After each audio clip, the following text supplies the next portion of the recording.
Good morning. Welcome to 1 Million Cups KC. My name is Kyle. I'm one of your community organizers. These are my fellow community organizers.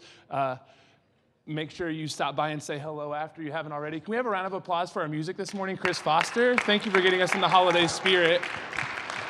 Chris has a little holiday present for us. We have one CD to give away for someone with the nearest birthday. If your birthday is in the next week, can you raise your hand? 2 weeks. Wait, a week? We found it. Yeah. Excellent. Thank you. Enjoy. And while I'm here, let me say welcome to J.C. Harmon High School. Thank you guys so much for joining us. Excellent. All right. Expert panelists on our way over. Make sure that you sign into the 1 Million Cups app. That will give you the opportunity to give feedback to our presenters and also the event and let us know that you're here. The format goes like this. We will have two companies present for about 6 minutes, and then our expert panel will ask the first round of questions, and then you will also have the opportunity to ask questions. Let me introduce you to our expert panel. Please say hello. Good morning. My name is Lawrence Andre. I spend a lot of time in early stage customer development, some call lean startup. If you're running any experiments where you're getting customer feedback to shape your product or your idea, I'd love to hear the story afterwards. Come on up and share it with me. Thank you. Good morning, everyone. My name is Adrienne Haynes. I am the managing partner of Seed Law and the director of the Midwest Women's Business Enterprise Council. I'm looking forward to participating today. Excellent. Thank you both for joining us. Let's have a warm welcome, please, for our first presenter, Chris Good with Ruby Jean's Juicery.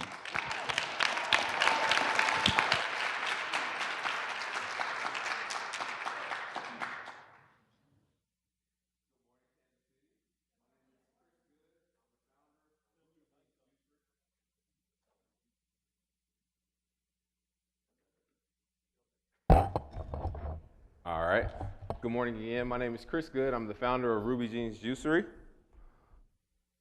Ruby Jean's Juicery strives to create truly healthy beverages and snacks in an environment which is welcoming and truly all-inclusive. Why a juicery, you ask? That story really begins in 1999, when my sweet grandmother, Ruby Jean, was dying at age 61 from a battle with diabetes. As she was dying and we decided to let her go, my great-grandmother traveled from Muskogee, Oklahoma to say her final goodbyes. After she said those goodbyes, she sat in the waiting room of that very hospital, had a massive heart attack, and died herself. At that moment, we buried the two matriarchs of our family. It was really a pivotal moment in my life, one that truly shaped the man and brand that stands in front of you today. Fast forward in time with me to 2011. I took a trip to Los Angeles to visit a couple buddies of mine. And when I arrived, they said to me, "Chris, we're not eating today." I said, "What do you mean you're not eating today?" So they explained to me they were doing this juice cleanse, and I said, "Okay, you guys are weird, crazy." I went and got food, and we moved on. The next day, they showed me a documentary, Fat, Sick, and Nearly Dead. It really, truly resonated with me. Everybody should check it out. So much so that I came back to Kansas City and did a 10-day all juice cleanse myself. It sucked at the beginning, but at the end, I felt more alive than I ever had before. In that time, I was traveling as a catastrophe adjuster, and I started to visit juice bars across the country from coast to coast. In 2014, I had that moment that many entrepreneurs in this room have had or will have. I asked myself, "Chris, what are you passionate about? What do you really want to do?" So with juice in my hand and my grandmother in my heart, I had my aha moment. And Ruby Jean's Juicery was created in my mind. In 2015, that aha moment came to fruition. We opened the doors of our very first location in Westport alongside our beloved mayor. In present day, what makes us different?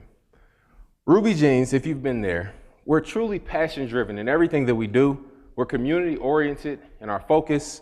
We're genuine in our approach with our customers and our vendors. We have a very, very inviting atmosphere. We're diverse in every way, from staff to customer base, and we're engaging. We've proposed a question to our customers in our store: why do you choose to be healthy? And in 2 months' time, that wall has filled up with their responses. We offer cold pressed juice, smoothies and performance shakes, healthy bites, as well as juice cleanses.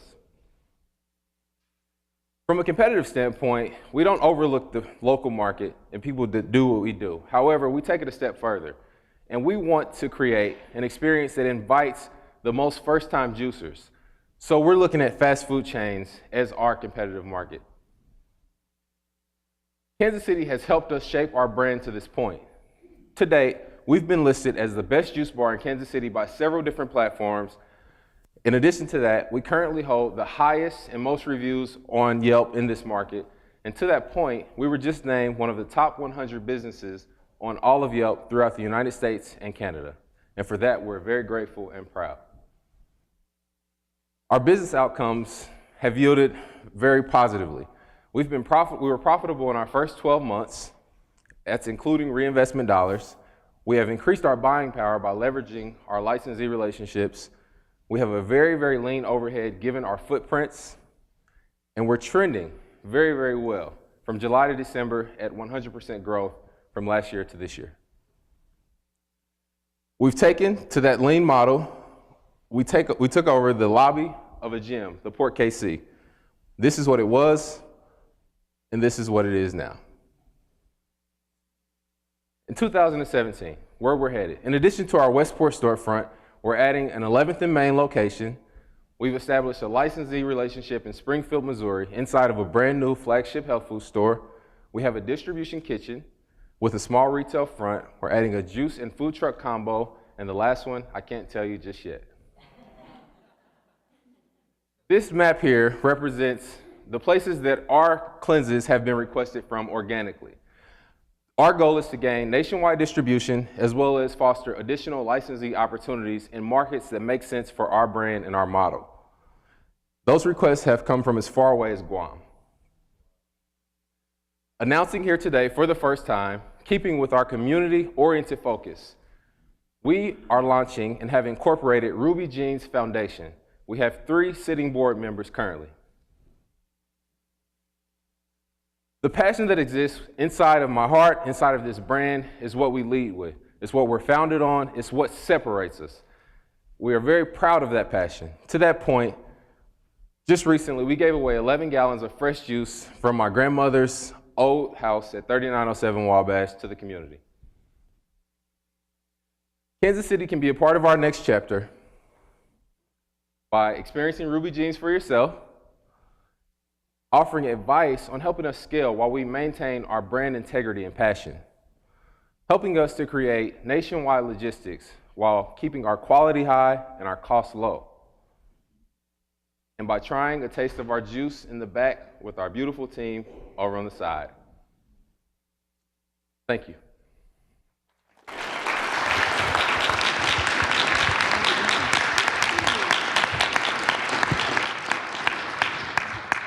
Well done, my friend Chris. Thank you for being here and bringing your story to 1 million cups. I had a chance to visit with you a little bit before your presentation, and your vision is pretty big and pretty ambitious. I've seen the movie Fat, Sick, and Nearly Dead, and it is an impactful movie. I highly recommend people see it. What I'm curious about is some of the decision-making that went into these past 18 months or so, 2 years that you've been on this journey. It's easy to celebrate your success now, but we overlook how difficult it was maybe to push some of the vision off and say, I've got to do this piece first before I can go to the next piece. Can you share with us maybe a success you had and maybe a failure you had in understanding how ambitious to be with this idea? Sure. I would say that leads me to think about our cleansing process. So we launched our cold pressed bottles in addition to our typical retail business, and we kind of jumped into it a little bit too fast. So I had to scale it back and really go back to the drawing board. And to that point, that's why the distribution kitchen came to life. Because I wanted to create capacity as we continue to grow. I wanted to create a location that we can sell our cleanses and our meals from, but also create capacity and be a feeder for the other locations to come. And in order to build this next phase, this distribution kitchen that you're pushing out in 2017, how are you funding that? So what we've done is everything has been bootstrapped. I've saved up my own money while traveling as a catastrophe adjuster. I really took on a very frugal approach to life. I stripped my expenses down to bare minimum. If I didn't need it, I didn't buy it for a course of 3 years. So I saved my money and I injected that money, and now the business is reinvesting and rolling over into itself. Thank you, Chris. That was great. We know in entrepreneurship there's growth and then there's healthy growth.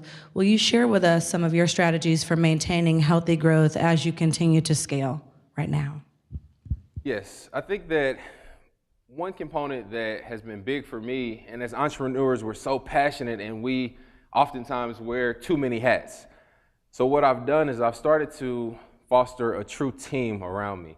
And a lot of them are here today, a couple in the front row, a couple at the sample table, but our team is how we'll grow in a healthy manner. We'll flex people to new locations, we'll train people at the licensee location, and now I have a marketing director, an executive support lead, and an architect, and different things. So I've started to build an army of people that believe what I believe, not just able-bodied people, but people that have this passion to make people healthier and live longer. Okay, we're going to open it up to the audience if that's okay. I have 2 questions for you first. One, I think you need to tell the audience about the cleanse that you're on right now. And then, if anybody doesn't know. And then 2, we did have a question from the audience. How did you pick your location on 11th and Main? So the first part, so I haven't eaten in 14 days today. I set this goal. The most I've ever done personally is 15 days. And cleansing, just not to belabor the time, but cleansing is a very, look at it like this, simplest way I can describe it. All you guys have vehicles, right? Everybody. You have a car, at 3,000 miles, you get an oil change. Your body, at 3,000 miles, you just keep piling more junk into it. So it's just a process of cleaning out your body, detoxing it, and letting you get to a true baseline. So I set a goal that I wanted to cleanse because, I have to practice what I preach. So if I can cleanse for 31 days, I think that anybody can do at least 3. So I wanted to be the catalyst for that movement. So I'm not eating again until January. Yeah, pray for me. The second question, 1111 Main. All right, so I don't want you guys to think I'm like crazy or anything, but synchronicity is very important and very real. 1111 is something that I've seen like for years. Like you ever look at a clock and all the time it's like, man, it's 1111. And you see it day in and day out. And that happened to me. I even have 1111 tattooed on my wrist where my clock sits because it's something that's been going on forever. My broker, who's in the audience, she sends me listings. She believes in me. She said, I think you should think about expanding. It's working. Let's see what else is out there. So she sent me a listing, as she normally does, and one of the listings said 1111 Main. Everything else seemed to disappear off the list. I said, I don't care what's on that list, but we have to see 1111 Main. So we set it up. We go look at it, and for me, it's perfect. It's right on the streetcar line. It's next to a couple of our partners, One Light, One Life. We have a relationship with KCP&L. It's in a growing business district of downtown. For me, it was a phenomenal location, and the overhead was reasonable for our model. Question right here in the front. Chris, I've loved this business since the first week we did the Fast Track Growth Venture program together. But as you expand nationwide, your competition is not fast food. It's those bottled drink brands owned by very large multinational companies. How do you expect to muscle that scarce shelf space for your brand? Good to see you, Aaron. Thank you for the question. I think that for me, let's face it, fruits and vegetables, somebody could open right next door to me with a juice bar. It'll happen. We'll have more competitors in this market and obviously across the country. But what's important for me is that our story is heard, that people understand the passion behind it, because I'm telling a story that resonates with everybody in this audience. Everybody in this audience and everybody across the country 29.1 million people in 2014 were diagnosed with diabetes. 29.1. Type 2 that my grandmother passed from is preventable by what you eat, by how healthy you are, how active you are. But 1 in 11 people will be diagnosed with diabetes. So I'm telling a story that's real, that resonates, that if you guys think about it, there's a Ruby gene in your family. Maybe it's in the past, maybe it's current, or maybe it's yet to come. So we're telling a story that people connect with. So our story is what sets us apart. My sweet grandmother's face is what sets us apart. I want, as a consumer, I want to believe in the product that I'm buying, believe in who put it together and why they put it together. Tons of juice bars will exist, but the question that I fall back on is, but why? And our why is very clear, and it will remain the same forever. So as we grow our brand and grow our story, we'll continue to tell it and hope that people across the country will love it just as much as Kansas City has. Great job. We've got a question for you here in the back middle. Hey, Chris. Can you talk about, I know you're really passionate, educated about the benefits of juicing. Can you just talk to everybody about the benefits and where they can get education on and why they need to start juicing today? Sure. So one of our juices on the table, we have our most popular juice is our Vine Street Greens. In that juice, there's 3 pounds of produce, 3 pounds. So I don't know about you guys, but I can't sit down with a bowl with 3 pounds of produce in it and just eat it raw. And the benefits are, it's in its rawest form. It hasn't been seasoned, it hasn't been heated. It's turning produce into liquid. It makes it a feasible way to get your daily nutrients in without overcooking the produce, over seasoning the produce as we commonly do. I know my grandmother did. So I would suggest that everybody take a look at juicing because it's easy. It makes being healthy very, very easy for anybody. It's a good way to sneak in kale with kids. They don't know they're drinking it if it's mashed with apple and lime, in moderate amounts. But I would say it's very important. I think everybody in this room at some point, even if you're slender, it really doesn't matter. Cleansing is not for vanity's sake. I didn't do it because I'm going on a trip to Mexico or the Bahamas. I did it for my life, for my longevity, because if my grandmother died at 61, I have to change the course of how my family eats, how my friends eat, and start to make people wake up. But regular people, some people already know about juice. They drink it on a daily basis, but we want to ignite the audience of people that have never had juice. There's somebody here that has never had juice, and I want that person to go get a sample. So, hope that answered the question, Tommy. Question over here on your left. Chris, good. That was an incredible presentation, my man. It's really good to see that. Job well done. I do want to just ask you about the new announcement with the foundation. Can you talk a little bit about that? Sure. So I'm a little bit different, I think, than a lot of people in this market for what I'm doing. I'm very, very, very passionate about this, and it's not because I want to sell a ton of more bottles. I do want to sell a ton of more bottles, but I don't lead with that, all right? So the foundation came across organically because I've been requested to speak to so many kids. I've spoken to probably over 100 groups in a 16-month period, and I've spoken to kids in underinformed communities. I've spoken to churches and natural hair groups and everything in between. And what it arose in me was that there's a need. There's a need to tell this story to people that can't afford to maybe hear it otherwise. And so I want to foster that need. I want to educate people that just don't know how easy it is to be healthy, how cool it can be to be healthy. And we have a lofty goal. Imagine this. My grandmother is dying, and I won't say the hospital. She's dying in a particular hospital. So we're losing her on the 3rd floor, and on the 1st floor sits McDonald's. And to me, it makes no sense. It should be illegal for a fast food chain to set up shop in a hospital. So we have lofty goals such as that with the foundation to try and stop that. How do we get that conversation going? How can you fry food and put these foods in places where there are people dying of the very things that you're selling downstairs? So that's the goal with the foundation to date. Question for you here in the middle. Well, I think this is a very worthy product in business. My dad developed type 2 diabetes in his late 50s, and he died of complications from diabetes in his 80s, early 80s.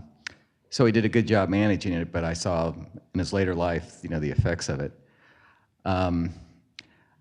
I have two questions. My first is was your grandmother, did she have a restaurant in Kansas City called Ruby Jeans, or? No, somebody just asked me about, was it like downtown or something? Yeah. No, I never heard of that. No. Okay, really?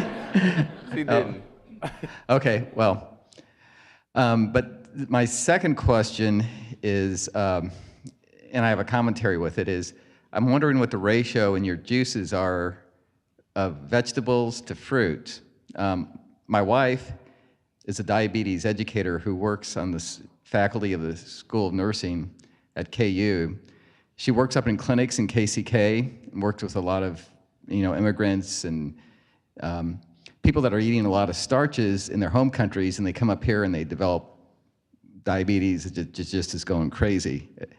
And she has good success with them, and one thing she teaches them is that they have to eat more vegetables and they have to eat some fruits, but vegetables are actually more important than fruits, and fruits you have to watch them because they have sugar in them, and she teaches them what one serving of like half a banana is one serving.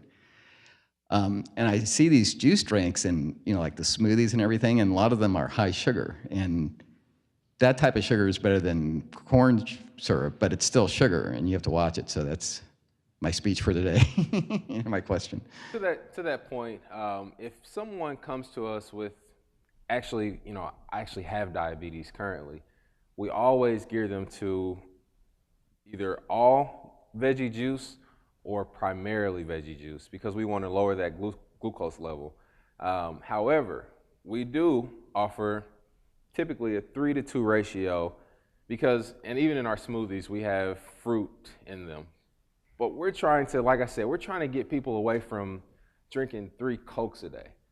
You know what I mean? So there's a spectrum. There's somebody that has I'm actually dealing with something right now, and there's somebody that isn't even thinking about what they're going to deal with because they're still, they're still pulling up to McDonald's or, whatever the place is, and we're trying to get as many people as possible to hear our story and say, hey, try this smoothie.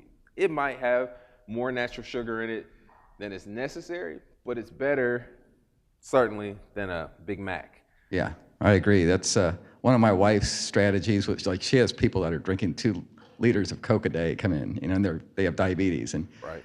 She says, well, do you think you can cut that out to like 1? And she works on making small steps, so that's a good strategy. Question in the back, Chris. Great presentation. Love your product. I also was in the natural health field for over 25 years before all of this stuff was apropos. So at that time, yoga was considered to be voodoo. So I appreciate what you're doing here. Do you do anything with the pulp from the vegetables?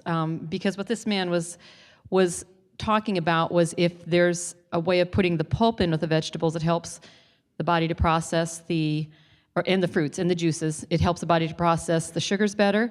So is there anything in the plans for using the pulp? And also, I commend you on working on getting into the hospitals and things like that. I agree with you. I'll get in touch with you later, and we can maybe talk on how that can be achieved. So we don't have any plans currently to add the pulp back in. We get customers that are educated in that way, and they say, can I have some pulp? And we'll do that. We do have a drink that, and this is something that the public doesn't know, but we'll take the pulp from the drinks that we make throughout the day, and then we'll actually cold press that pulp. So it's just like a mystery, we call it Pulp Fiction. So that's something that we haven't launched publicly, but it truly is just, it doesn't matter what drink was ordered or juice, it takes all of the pulp and we cold press it, and whatever you get, you get. But people can ask us to add it back in, and we will. Chris, I have a question. The first time I saw you speak was a few months ago at the Black Entrepreneur Blueprint to Success Summit, which was an awesome event that I think about every day. Can you tell me what it means to you to be a Black entrepreneur? Yes, you know, I'm proud of the fact that I am who I am. I'm a Black man, I'm young, and I'm, you know, let's face it, I'm an anomaly. There aren't too many tattooed 32-year-old Black guys that are leading a healthy brand, and I'm proud of that. But I pivot that conversation because Black business has this stigma, you know, and what I want to create is the conversation that Black business is business. It's business. It's just business. So we have to create great opportunities for minority business owners in general, not just Black, but minorities in general, and create big business that makes sense for everybody, that isn't one-sided. And that's what I love about Juice.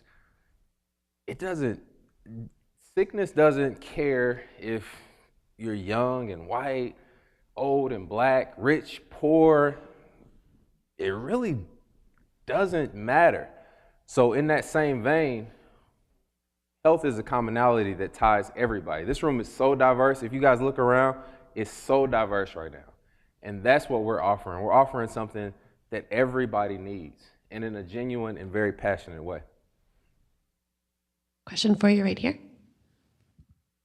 Great presentation. It matches in look and feel what you are trying to convey with your product. So nice job there.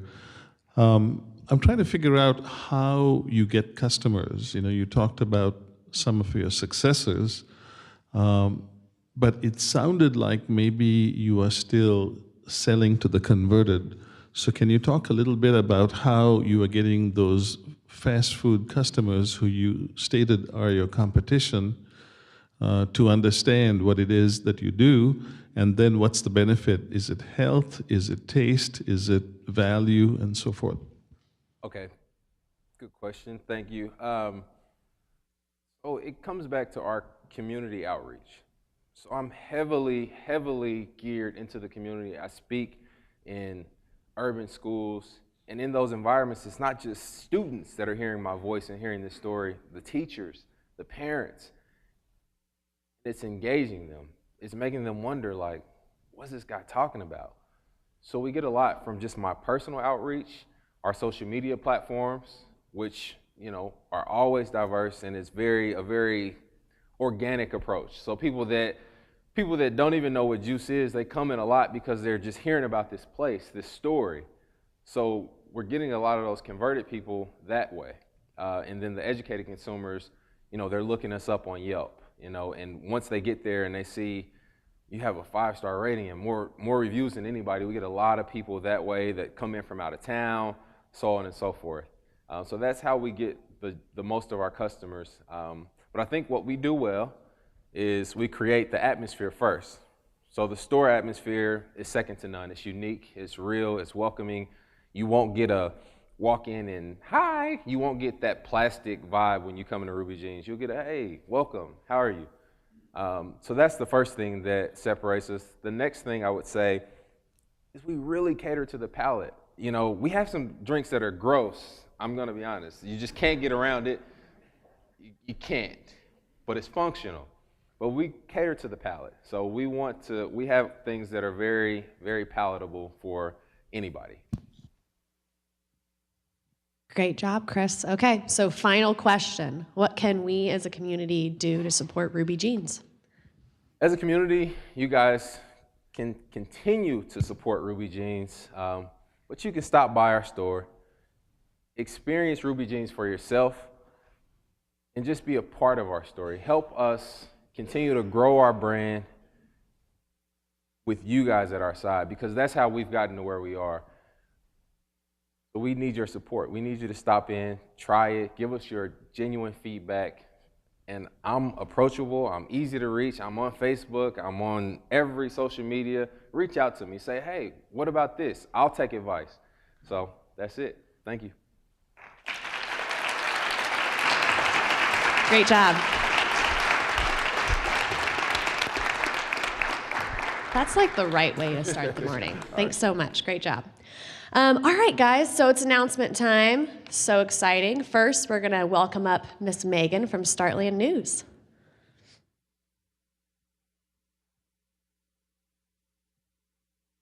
Hey guys, I'm Megan. I'm a reporter at Startland News, and if you haven't heard of us, we cover tech, entrepreneurship, and like technology in Kansas City. You can go subscribe online. So tonight we're hosting an innovation exchange event at Think Big at 4:30, and editor-in-chief Bobby Birch is going to be hosting a fireside chat with Kaufman's VP of Entrepreneurship, Victor Huang, and Casey Mo's Kate Garman, and KCK's Alan Howes. It's going to be really great. We're going to go behind the scenes of some of the stuff you see in the news. So yeah, you guys should all be there. Yeah.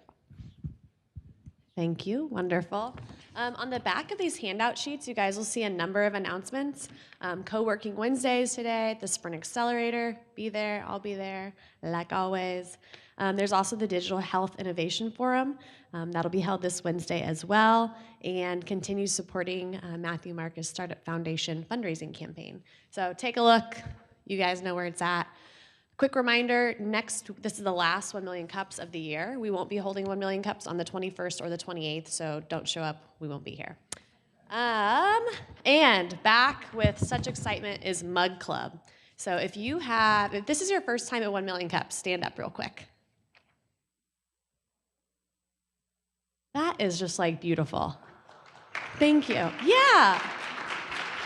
That's awesome. Perfect. And now you guys can sit down, come back next week, bring like 3 friends. That'd be awesome. Oh my gosh, thank you. Don't come back next week. Come back in January. Good call. Good call. Good call. If you've been to 1 million cups 10 or more times, please stand up. Very good. If you haven't received one of these mugs, stay standing. Do you not have one? Are you being nervous? No, you're the winner. Okay, share with us why you come to 1 million cups and how it's so great, besides me. I'm also an entrepreneur, and I think there's a lot of value in staying connected in the community with other people who are similar. Beautiful. Come back in January and bring 5 friends. Okay, great. All righty, and I lost my handout sheet. Oh, I found it. So let's welcome up our second presenter. We have Kelly Walden with Brewindy. I apologize.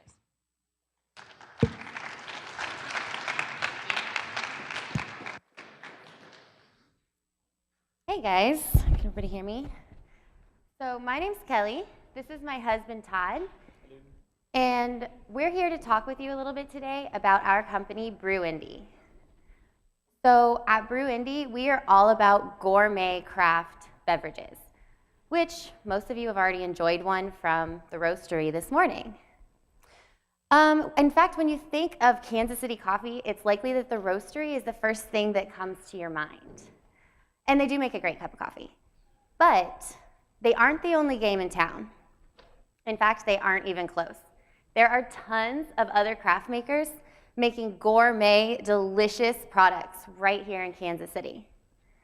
And when we say that, we're not even just speaking about coffee. Recently, Kansas City was ranked 2nd by Leisure and Travel magazine for cities for craft beer lovers. And we thought 2nd for a city our size, that's actually pretty rad. That means we beat out beer towns like Milwaukee or Cleveland or Tampa. So, I mean, really what this means is that consumers in Kansas City looking for good beer and good coffee have a lot of options. Which leads us to the question, as consumers, how do they find it? If some of the best products in Kansas City aren't being made by the big guys like the Roastery or like Boulevard, then how does the average Kansas Citian get exposed to these smaller, more local, blooming brands? Well, that's where we come in. Brewindy was really born from a great love for Kansas City and its craft community. We think the people of KC would gladly keep their business local and support the community if there were an easy outlet for them to do so. So that's why we're building a platform that's focused on connecting these talented, passionate craft makers in our city with the people in Kansas City who want to buy their products and who search for these quality beer and coffees. So just to touch a little bit on how we intend to do that. To build a strong local craft community, we think you need three things. You need available brew discovery, craft maker growth, and community growth. Brew Indie is a brand new idea. We're here today right on the verge of launching our very first product, which has everything to do with brew discovery, meaning exposing Kansas City customers to Kansas City products. The way we have opted to do that is via a monthly subscription box. You're likely already familiar with the model from maybe BarkBox, Blue Apron, a Wine of the Month Club, something like that. So right now at brewindie.com, you can go online, order a subscription box, and have it be delivered monthly right to your doorstep, containing a sampling of Kansas City's best beer, coffee, or both. So really what we're trying to do at this stage of our business is spread brand awareness for our vendors, gain customers, and really set the stage for Brew Indie as the first craft platform. And when I say first, I do mean first. We are the only business model of our type anywhere in the country right now. The combination of navigating complex liquor laws and offering online purchasing and home delivery of alcohol means we have had to be a little creative to even make this a reality. So while the subscription box is our current focus, I do want to talk a little bit about our longer-term goals and plans too. So via the subscription, we are actually going to have access to a really valuable set of data. And we're going to use this data to create a SaaS product. That's a software as a service. And the service is going to be focused on helping smaller breweries and roasteries really make better business decisions. So it's going to help them answer questions like, what kind of coffee do women in their mid-30s drink? Or do people who live downtown like different drinks than people who live in the suburbs?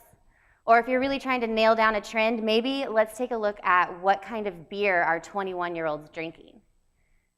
So if the subscription box is our B2C product, this is our B2B product. And the goal is to provide localized, current data to help these craft makers really best serve their customer base. And lastly, to really encompass Brew Indie's goal of becoming the ultimate craft platform, we want to build an online community portal. And what that will be, it will be an event registry, a social media outlet, a high-level multimedia resource for high production value content showcasing our vendors. In plain terms, we want to offer low-cost advertising to businesses while they're growing and blooming when their advertising budgets are tighter and the exposure is extra valuable. So we've been able to touch a little bit on our plans for Kansas City, and we're very excited to be piloting in Kansas City, not just because it's already full of great craft makers, but the small city pride here and the growth of the craft community. But it's prudent to note that that growth is not limited to Kansas City. In fact, we're seeing similar numbers of exponential yearly growth in every city all across the country in beer and coffee. So with that in mind, Brew Indie was designed to be ultra scalable. This just means, yes, we're starting in Kansas City, and we're very proud of that, but we're not stopping there. Imagine Brew Indie Denver, Brew Indie Portland, Brew Indie Austin. By taking the same concepts and phases that we talked about today and applying them to different markets, we are actually able to support the national craft platform while still keeping all the dollars being made being circulated in a really hyper-local way. So to kind of sum us up, at Brew Indie, we believe in the win-win-win-win. That really just means that we aren't stepping on any toes or taking dollars out of anyone's pockets. Everyone involved in Brew Indie gets a win. Our liquor partners, our craft makers, us at Brew Indie, and the people of Kansas City. Thank you.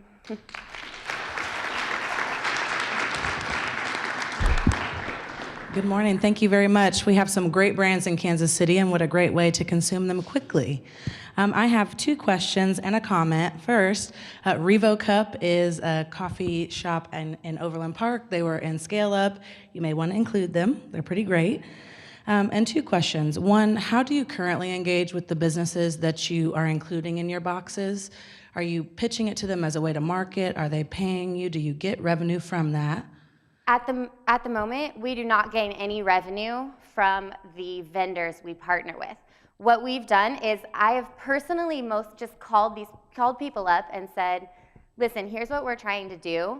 How can we best do this? And really, most of them have been pretty receptive, because what I'm saying is, we'd like to offer you an avenue for sales at no cost to you, of course.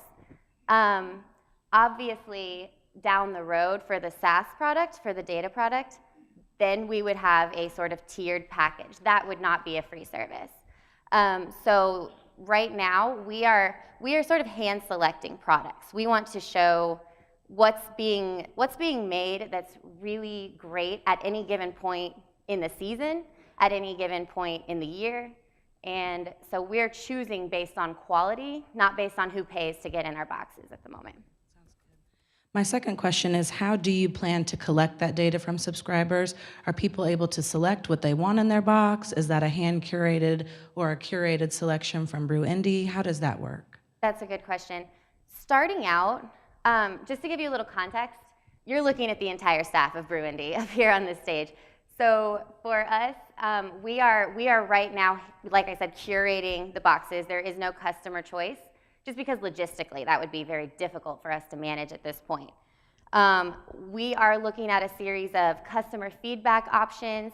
We're going to be looking at turnover rates, and my husband's really the data guy. He kind of knows. Can you hear me okay? I don't know. We're designing a lot of UX on the website and in our boxes around gaining consumer feedback. So we don't have that yet, but you're going to be able to scan a QR code when you get your box. It'll bring up a website where there's a form and you can fill out, well, what didn't you like in the box, what did you like, just a general comment form. We're going to gather all that data along with anonymous demographic data that we get from all our customers to eventually, and then once we have enough volume of data, we'll start building that product, that SaaS product. It'll be super valuable. Okay, so what I like here is there's a big vision with some strategy thought into how we go, and this is really early stage, right? Compared to the first company, we're really early stage, the beginning of this idea. And as good entrepreneurs learn, they have to kind of scale down their vision to get something out in the market. I'd like you to share a little bit about your decision making in terms of you scale down, you have a box, a subscription box, and even more specifically, we had a conversation that you had to make a decision how much to focus on the gift market versus the personal consumption markets. Help us understand how you narrowed down to what would be the minimum product you wanted to launch with this month. So we made the decision we basically offer 4 products: a coffee box, a beer box, and 2 sizes of combo boxes. We focused in on coffee and beer on our completely anecdotal feelings that there's a lot of overlap between the two. A lot of people probably like both. Coffee in the morning, beer at night. Got an upper and a downer, kind of nicely complements each other. But essentially, like you said, this is a big vision, and there was a ton to do. And we're starting with a subscription box because it's kind of a hot model at the moment.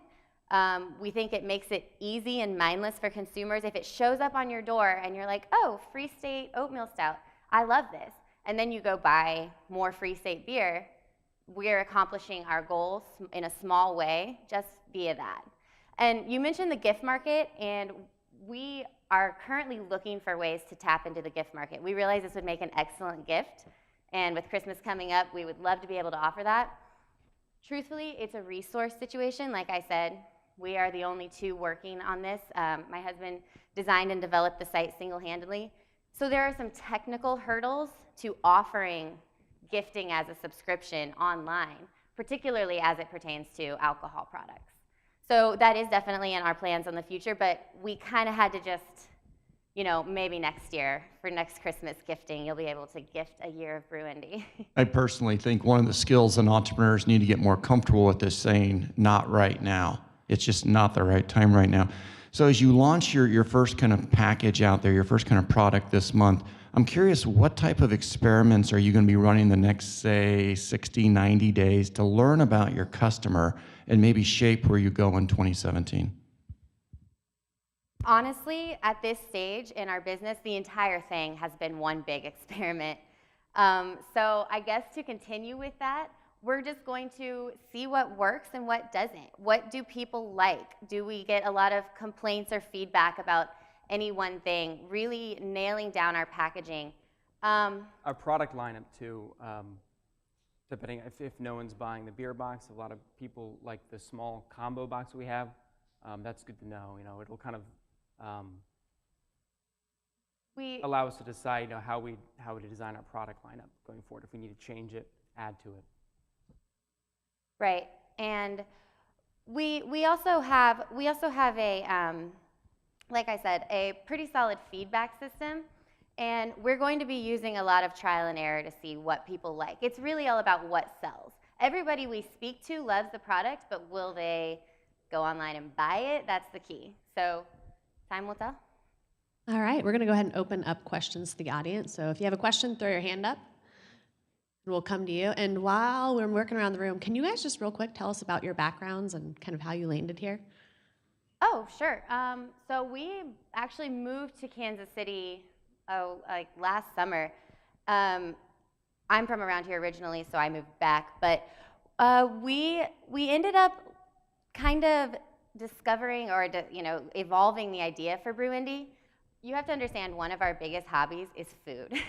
When we moved to a new city, we immediately went around and started looking for great beer, great food, great restaurants.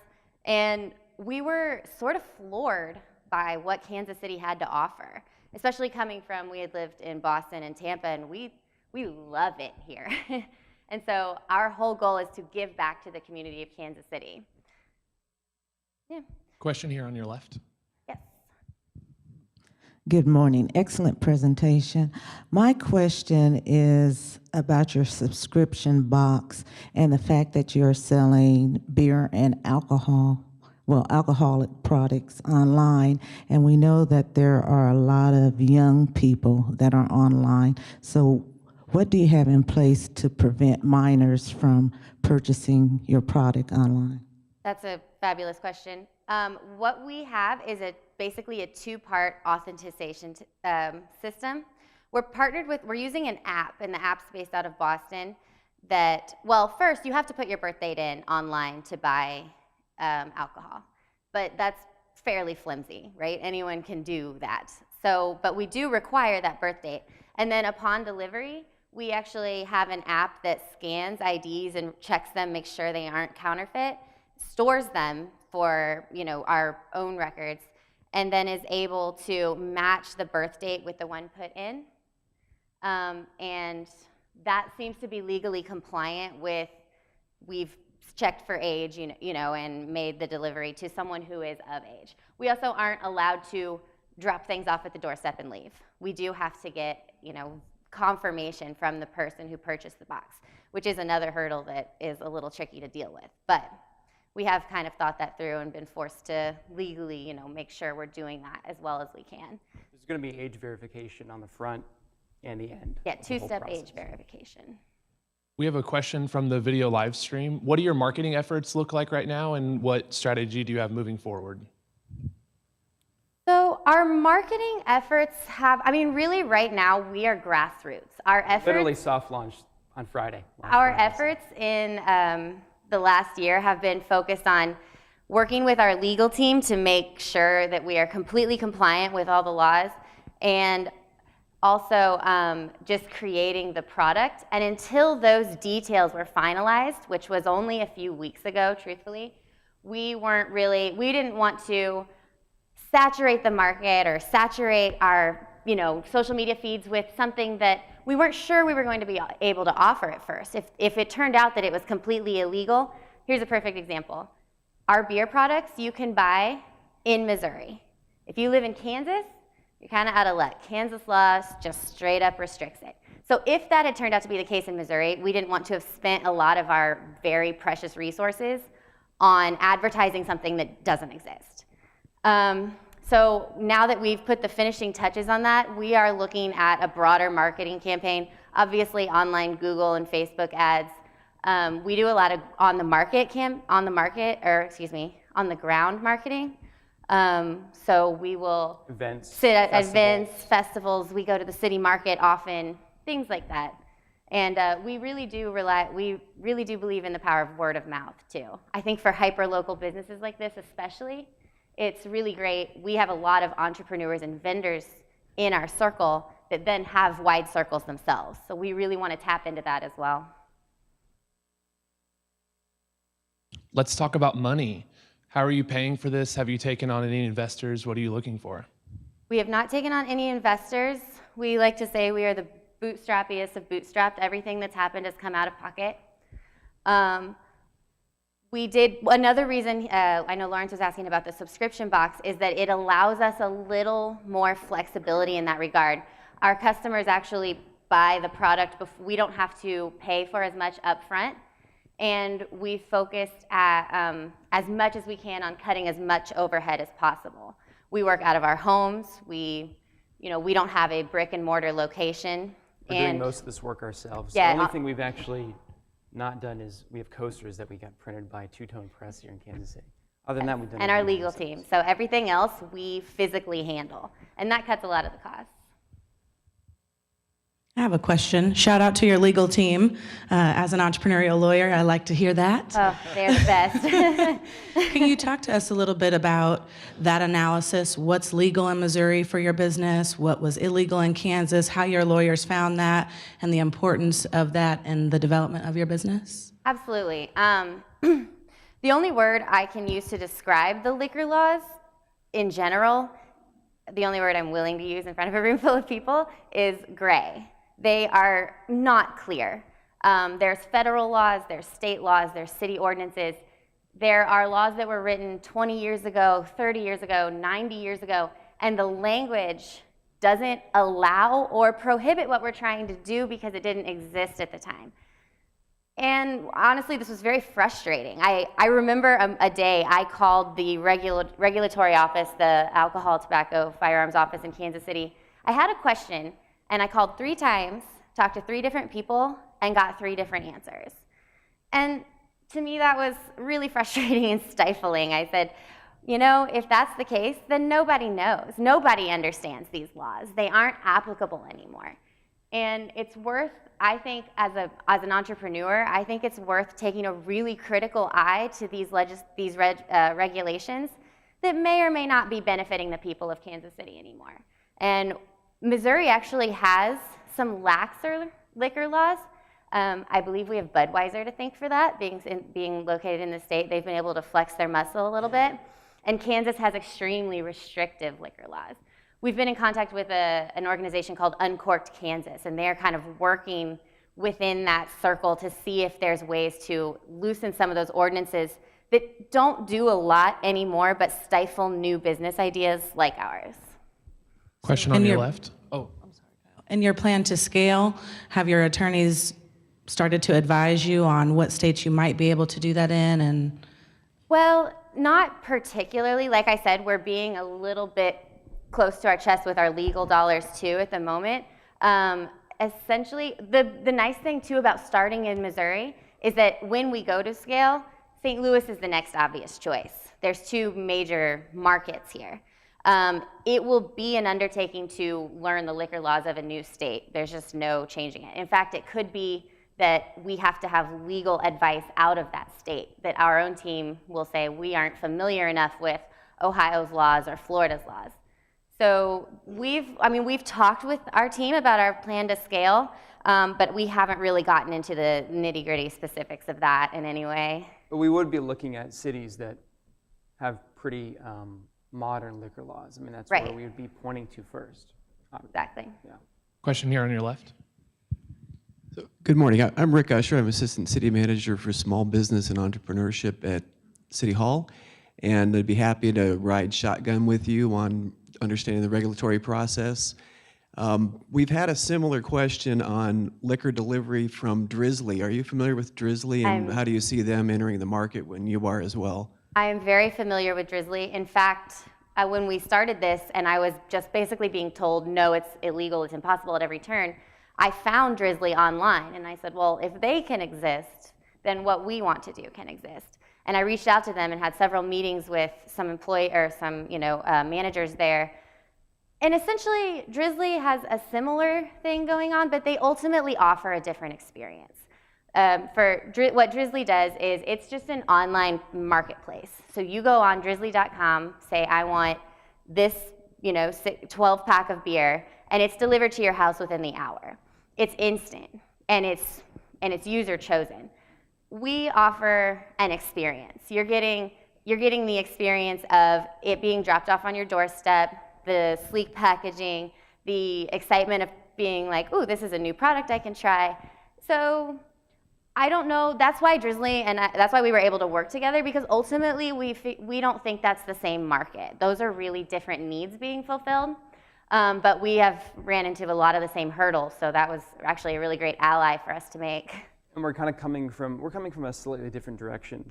We're wanting to partner with local liquor stores to deliver the alcohol. Yeah, one of the reasons. Compete with them really in any way. We want them to win also. One of the reasons Drizzly does not exist in Kansas City is because a lot of the liquor partners that we've been able to make weren't willing to say, yeah, you can buy anything in our, because they want people to walk through the door. So they think we're going to lose business if we allow Drizzly to do this. 6 beers a month doesn't really have that same effect on them. So we were able to make partnerships that they weren't really in a position to make as well. So our final question for you today is, what can we as a community do to help you? All right, so we have 3 things. We have 3 things we'd like to ask of you guys. The first is to explore your local craft community. The next time you're at the grocery store or at a bar or looking for coffee, just dig a little deeper and see what's around. They're kind of everywhere, and in our experience, a lot of people aren't aware of all these amazing products.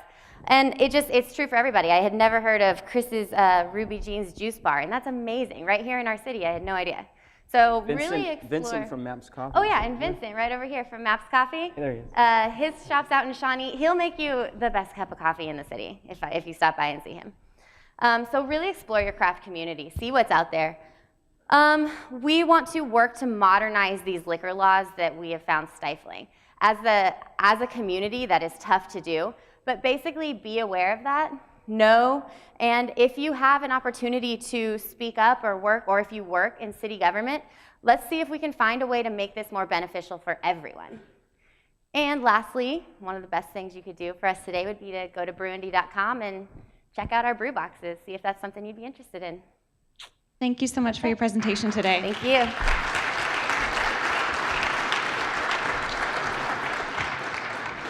So wrapping up, thank you all for coming to 1 Million Cups Kansas City. We are off the next 2 weeks, so we will see you back here on January 4th. Thank you so much for supporting our community, and happy holidays.